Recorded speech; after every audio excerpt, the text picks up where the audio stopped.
For energy and climate change, we focus on two main areas of activities.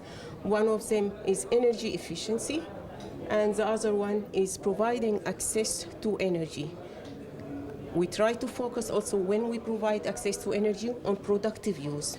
The multifunctional platform is considered as one solution which is appropriate to provide the right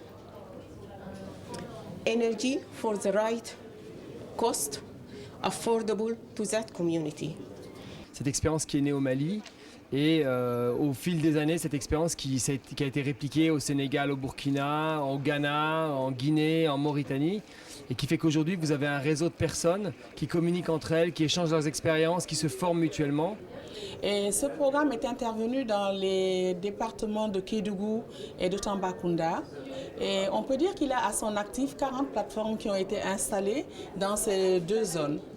Aujourd'hui, avec le recul, on peut dire que de ces 40 plateformes, il y en a 35 qui fonctionnent encore de façon très satisfaisante, à tel point que certains parmi les bénéficiaires ont pu engranger des bénéfices qui leur ont permis de renouveler leurs équipements à partir de leurs fonds propres, de développer des activités génératrices de revenus et même d'aller à un niveau encore un peu plus élevé en ayant des micro et petites entreprises.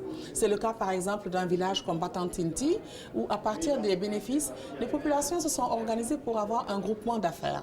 Le groupement d'affaires est composé de différents groupes, sous-groupes de la population qui ont chacune une activité propre financée à partir des fonds générés par la plateforme.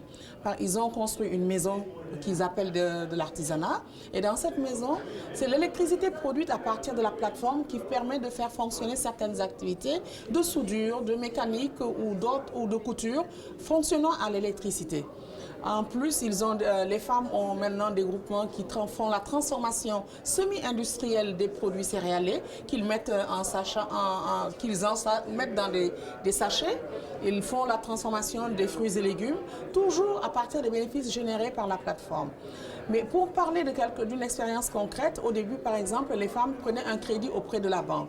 Et aujourd'hui, elles ne prennent plus de crédit parce qu'elles trouvent qu'elles sont autonomes sur le plan financier. Elles peuvent prendre leur argent, se prêter des crédits entre elles et rembourser avec un pourcentage minime, ce qui permet à l'argent de se reconstituer dans le village et au bénéfice de rester dans le village. Donc je pense que le programme plateforme est vraiment une expérience assez intéressante parce qu'en plus des impacts qui étaient attendus lors de l'étude de faisabilité, les femmes ont pu montrer que l'impact va au-delà. C'est-à-dire qu'au début, elles pensaient seulement à reposer leur corps sur le plan de la santé qu'elles n'aient plus à piler. Aujourd'hui, elles nous disent qu'il était impensable il y a quelques années que les femmes puissent s'asseoir sur la place publique avec les hommes. Aujourd'hui, non seulement elles s'assoient sur la place publique avec les hommes, mais elles discutent et les hommes les impliquent dans les différentes décisions. Les femmes nous disent qu'il n'est plus pensable aujourd'hui que pour une décision quelconque, les hommes sortent du village pour aller rencontrer des partenaires sans qu'une femme ne soit associée à cela. Donc je pense que la plateforme, comme les femmes le disent, ça s'appelle en Wolof Nafaform. Nafaform, ça veut dire trop d'intérêt dans la plateforme.